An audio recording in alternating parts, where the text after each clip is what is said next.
যারা নামাজ পড়ো না, মনে রেখে দিও, মসজিদের সাথে তোমার সম্পর্ক তোমার হয় নাই, তুমি জান্নাতের দরজাও তুমি খুলতে পারবা না।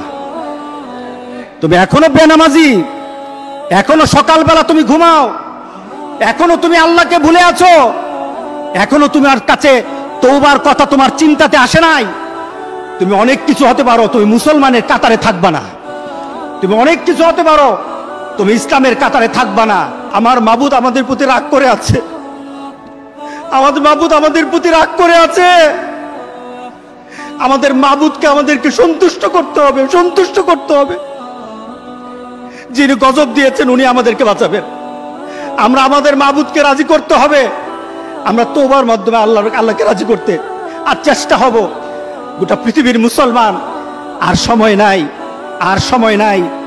আপনি এখন বাংলাদেশের রাস্তাঘাটে হাঁটেন, এমন পরিবেশ যেন আল্লাহ না করে, জোরে বলে আল্লাহুম্মা আমিন। এমন পরিবেশ যেন আল্লাহ না করে, যখন ঘর থেকে কই বের হবে তার লাশটা বের হবে, কেউ জানাজাও দিবে না, এমন হয়ে যাবে। যদি আল্লাহকে সন্তুষ্ট না করতে পারেন এমন হয়ে যাবে।